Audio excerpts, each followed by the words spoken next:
ADC এলাকা মানে হলো বেশিরভাগ বনাঞ্চল, রিজার্ভ ফরেস্ট এলাকা। ভারতবর্ষের আইনে এই রিজার্ভ ফরেস্ট এলাকাতে শত শত বছর ধরে সেখানে বসবাস করে আসলেও তাদের আইনগতভাবে কোনো অধিকার নেই। ঝুম করাটা অপরাধ। সেখানে একটা স্কুল করা যাবে না, রাস্তা করা যাবে না, বিদ্যুতের খুঁটি পোতা যাবে না, এটা বাড়ি তৈরি করে দেওয়া যাবে না। কাজেই এই বিশাল এলাকায় এডিসি হলেও বন আইনের অধীনে থাকার কারণে, রিজার্ভ ফরেস্ট হওয়ার কারণে সেই জায়গায় যারা সেখানে শত শত বছর ধরে বাসিন্দা তারাই হলো অনুপ্রবেশকারী, তারাই এনক্রুচার, তারাই জবরদখলকারী। তার বিরুদ্ধে শুধু ময়দানি লড়াই না, গণতান্ত্রিক পথে এডিসিকে হাতিয়ার করে সেখানে এগোবে। বামপন্থীদের হাতে আবারও সেই এডিসি যদি যায় তাহলে এই আওয়াজ আরো জোরদার হবে, দিল্লি অব্দি পৌঁছবে। এডিসি এলাকার উন্নয়ন হলে পরে এ রাজ্য আরো সমৃদ্ধ হবে। যে শক্তি এনএলএফটি এবং টাইগার ফোর্স, যাদের বক্তব্য ভারতের সংবিধান, ভারতের আইন, ভারতবর্ষে থেকে ত্রিপ্রাসাদের ট্রাইবেলদের উন্নতি হবে না, তারাই তখনকার যারা বামপন্থী বিরোধী, বর্তমানে যাদের নাম ত্রিপুরামথা, আইপিএফটি, সেই নাম ছিল না, কিন্তু তাদের পূর্বপুরুষরা, পূর্বজরা আইএনপিটি, এই এনএলএফটি হুলিয়া জারি করেছে। সিপিএমকে যদি ভোট দেওয়া হয় আঙ্গুল কেটে ফেলা হবে, বাড়িঘর জ্বালিয়ে দেওয়া হবে, এলাকায় থাকতে দেওয়া হবে না। 2000 ইংরাজির 30শে এপ্রিল এডিসির ভোট হলো, মে মাসের 3 তারিখ ভোট গণনা হলো। আপনারা দেখেছেন রাজ্যে বামপন্থী ফ্রন্ট সরকার থাকা সত্ত্বেও রাজ্যে গণতন্ত্রকে, মানুষের ভোটাধিকারকে নিশ্চিত করার জন্য একটা সরকার সমস্ত দিক থেকে সহযোগিতা করা সত্ত্বেও এডিসি এলাকাতে ভোট করা গেল না ঠিকভাবে। কারণ তখনকার সময়েতে আসাম রাইফেলসের একজন কর্নেল, সামরিক বাহিনীর পোশাক তার হাতে, তার গায়ে, তিনি সরাসরি এই এনএলএফটি টাইগার ফোর্সকে সহযোগিতা করছেন, যারা বামফ্রন্টকে হারানোর জন্য হুলিয়া জারি করেছে। এইভাবে এডিসির ক্ষমতা বেদখল করে নিয়ে গেল।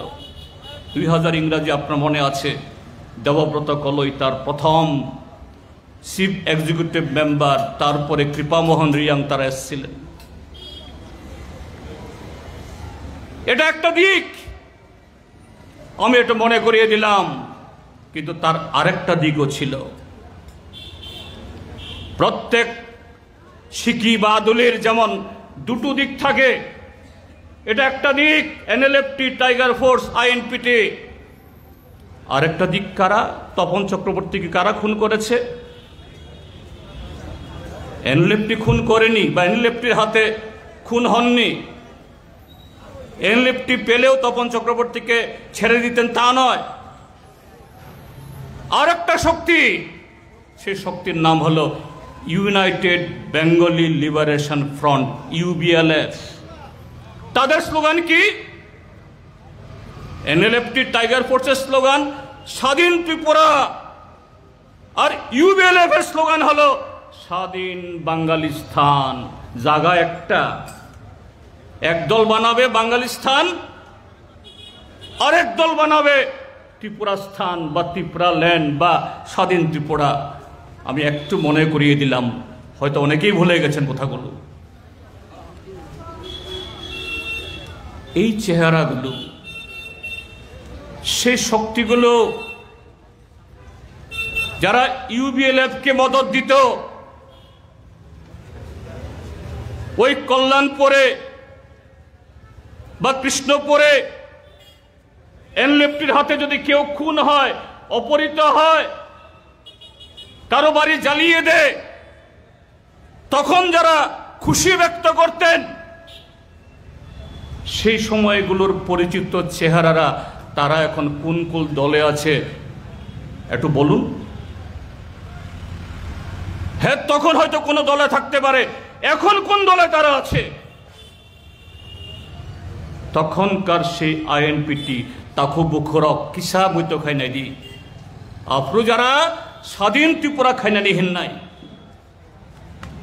আফরো যারা বাক্সা বরং রেখলাই শুধু ত্রিপুরার সারণী বাগৈ ই ত্রিপুরা হানো অবখানে হেন নাই বরক তাবক বদলতং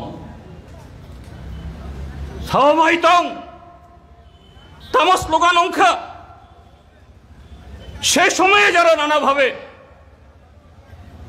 এই সমস্ত ঘটনাগুলোকে, তখনকার খুন খারাপি অপহরণগুলোকে কাজে লাগিয়ে সম্প্রীতি ভাঙার চেষ্টা করতেন। এখন তারা কোন দলে, কোন দলের নেতা বুঝতে পারেন? কেন করতে হলো তাহলে? যে না, বিভাজন, সাম্প্রদায়িকতা, হিংসা, অগণতান্ত্রিক পথ ছাড়া এই শক্তিদের গণতান্ত্রিক পথে শান্তিপূর্ণ নির্বাচনে কি ভিলেজ কমিটি, কি এডিসি, কি রাজ্য সরকার, বিধানসভা, কি লোকসভা, কোনো সভাতে জিতবার তাদের সুযোগ নেই। এইভাবে এই গণশত্রু, প্রতিক্রিয়াশীল, উন্নয়নের শত্রু, এই সমস্ত শক্তিগুলো এই ত্রিপুরাজ্যকে বিভিন্ন সময়তে বিভিন্নভাবে বিভিন্ন কায়দায় বিষিয়েছে। সেই জায়গায় সবচেয়ে বড় শিকার হলো যুবরা। বয়স্করা এরা শিকার হন না কথা বলছি না, তারাও বিভ্রান্তিতে পড়েন না বলছি না, তারাও মাঝে মধ্যে ভুল না করেন না বলছি না, কিন্তু সবচেয়ে বেশি এই সমস্ত শক্তির হাতে বিভ্রান্ত হন, ক্রীড়নাক হন, বিপদগামী হন কারা? যুবকরা।